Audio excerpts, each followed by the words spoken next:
Moro, I think that for me, I do not have any personal relationship with the late MP. And I don't think that I have met him before, unless, of course, maybe I did without actually remembering. But I was equally hit with the sad news because, in truth, I do not know his family background. But I got terribly scared as a young person because I am a bit older than him per the date of birth that you have given. And so I was worried because I looked at my 3 kids back home who happen not to be in the country. And for a moment, I was wondering whether indeed he also has children. Because for me, that was a red flag for me. And sometimes not just about taking care of the children, because I'm sure that we have family relatives now. In my case, that God forbid, if in case something should happen, I am convinced that I have the needed family support to be able to step in my absence. But not everybody would be that fortunate. True. When it comes to the families that the family members you are leaving behind, especially when they are young. We lost our parents when we were at the age that we could be described as being independent in a way. So I'm sure that even in going, our parents themselves went with some measure of peace because they knew that they had raised us to a certain stage where we could take care of ourselves. So that comfort was there. But when a young person dies, it is not just the blow to his associates. It is also the blow to his family members, especially if they are young. And I was hoping that Prof would make reference, give us a background as to the family. But it is terribly sad, to say the least, especially such a bright, handsome young man to have gone that soon. It brings to the fore, undoubtedly, the unspeakable pressures associated with political work, especially the parliamentary level.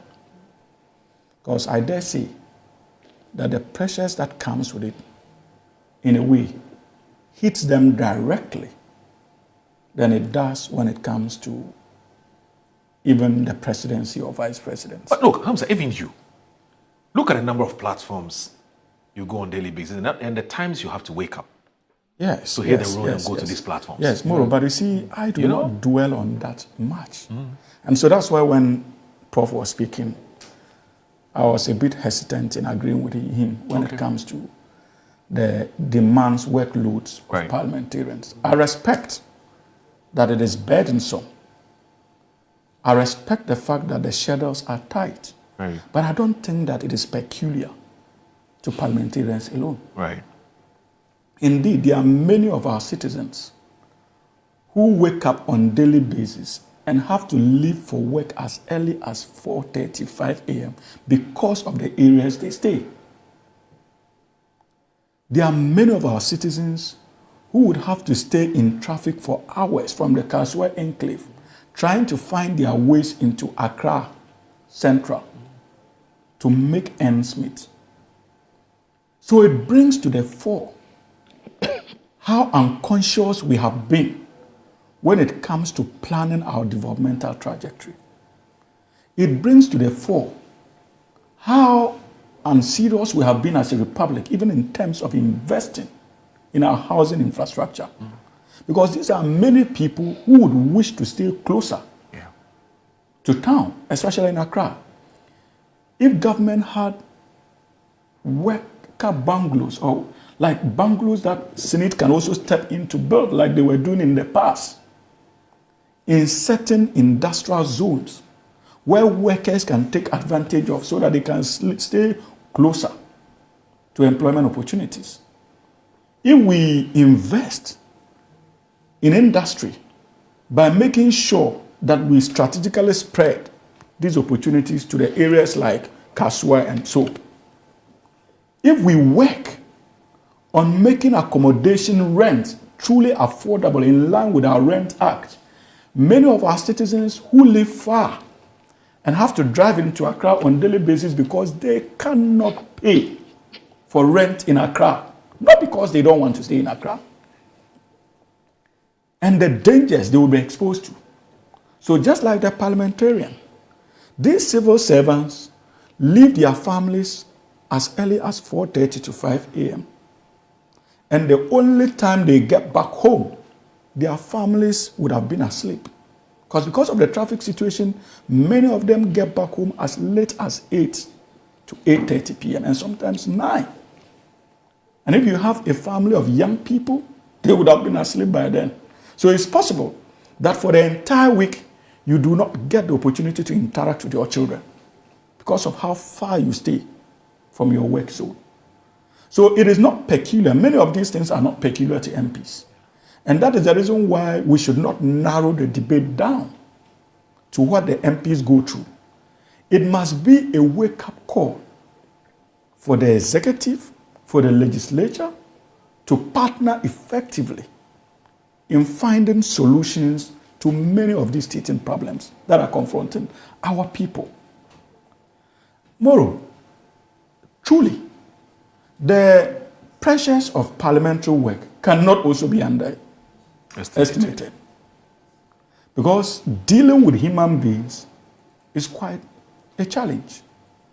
On a daily basis, you wake up to a series of text messages of demands that even you on your own cannot fulfill. Yeah. Your constituents look at you and they feel that as for you, life is better for you. And so you should be able to meet all their demands, even those of us who are not MPs and are simply politically exposed. Sometimes you walk out of the studios and people are queuing to meet you because they believe that you have what it takes to solve their problems. They simply have no idea that you also go through life the rough way they go through. But what do you expect? They have seen you neatly dressed on a TV station, and so it should be fine with you. In this business, you hardly have time for yourself. Your frustrations, you carry it alone. And that is why I agree with Prof when she is making the call that there's a need, especially when it comes to Parliament, for them to have a standing committee to at least engage members of Parliament and educate them in many of these health hazards. Trust me, these are things some of us have been calling for even within the political parties. Yeah. Some news breaks, and tomorrow you go to bed and you cannot sleep. Whether you like it or not, your blood pressure would be rising. It gets you thinking. It gets you thinking. Your frustrations, like Prof indicated, you are even afraid to share it to the next colleague because you don't know who is after you and who is with you. That is the kind of environment we find ourselves. It is incredibly toxic. We're quick to stigmatize. Yes. We're very quick to stigmatize. So it is you barely, apart from your family, and in this case, your wife. It is sometimes difficult to speak to the next person available. Because today you are friends, the next minute you are political opponents, even within the same political party. Yeah. So it is not an easy job. But I have always argued that before you get into it, know what you are getting into. Yeah. So from day one, I knew from my secondary school days when I started being politically active, I made time and effort to understand the kind of environment I was going into. And so throughout my university days, I was learning about the profession. And that's why I always tell people, especially these days, young guys who are desirous of being active politically.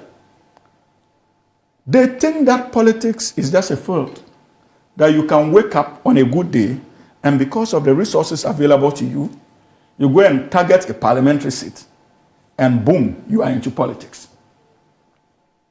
Or because of mere association with a political power, you think that it is okay to go into politics without understanding. And after all, it is an open field where everybody can play. But Moro, I dare say that just like nursing profession, that requires training and understanding before you can effectively perform your role as a nurse. Or teaching, that requires some training. Politics is also one that we must take our time to understand and plan our lives accordingly before we jump into. Because failure to do so would result in many of these illnesses. Yeah. And that's why Prof was talking about personal management and the need for them to get people to manage them. In truth, the reason why we are where we are, Prof, is largely because many of us do not understand the profession we are going into. We underrate the pressure that comes with these professions. We take it for granted. And we are motivated by what appears to be an enterprising outlook of politicians. Yeah. And so the motivation has always been for me to also get in there and be called honorable. Yeah. Or get all the necessary attention from states. Or get the largesse in terms of economic empowerment. But we do not invest so much time to understand the challenges that comes with. We underrate it. And so you get in there and the pressure gets to you. Yeah. And whether you like it or not, you would crumble. Sure. So we must be deliberate. Apart from trying to educate members of parliament, I think that political parties must also make it part of their activities to ensure that we go on outreach, educate our members, educate the Ghanaian citizens for them to appreciate that this is not an easy calling. And before you decide to get into it, make sure you understand what you are getting into. Fully aware of what you're Fully aware of the pressures associated with it. So that is why, Moro, when I wake up by early in the morning, I'm here. It is not something I did not anticipate. And so even before this morning, I would have planned for it last night. Planned my day effectively. Yeah. And I know the times that I have to rest. That's how I organize myself. I'm sure Prof will say that it's because you are not a member of parliament. And when you're resting, you refuse to be disrupted. Yes, I know how to plan myself. Things that are within my capability, I do it. When I wake up on a daily basis and I see demands about school fees, those that I can meet, I endeavor to. Tomorrow, look, people would call you and make demands of you in this game. People you can hardly say no to. Yeah. And you are afraid to say no to them because in your mind, and that is why that training is important, in your mind, it is tied to your standing in society. That's true. So if you tell the person that, oh, but this thing you need, I'll not be able to get it for you. The person you will be feeling that the person will feel that, oh, then Hamza has not gotten to where I thought he was. Thank you. But in truth, I have not gotten there. I don't need to impress you that I am there.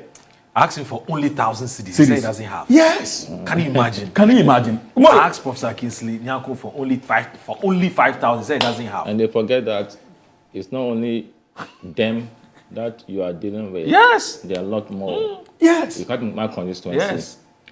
The registered voters are 91,000.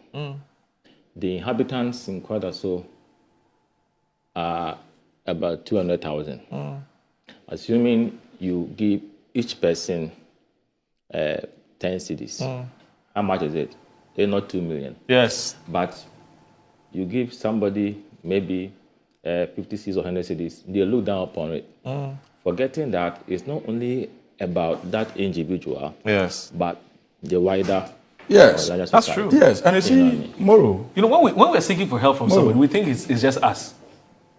You see, Moro, but these are some of the challenges we face. But like I've indicated, if you know the field you are going into and you are mentally prepared, you would know when to say no even in a nice way.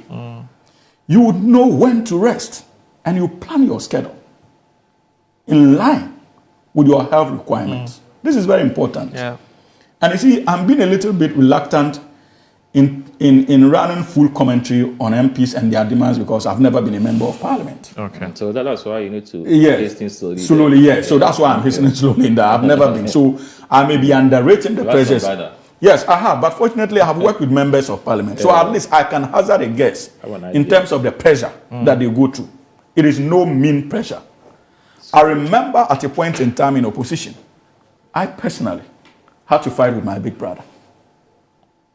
Because before he became a member of parliament, there were certain assets I could point to that, look, the gentleman acquired this, he acquired that, he acquired this. But since he became a member of parliament in 2016,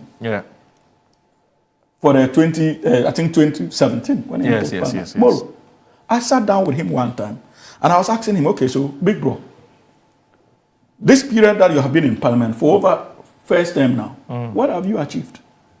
Not even a land that the gentleman could appoint to. Because he's scared. Indeed. And what brought about the discussion was a discussion to sell one of the properties to go to his go and conduct his election. Oh, Charlie. You see, these are things I know a lot of MPs go through. Going through, A lot of them go through. So I cannot underrate what they go through. I appreciate it. But you see, we must be careful in our discussion to limit these challenges to only MPs.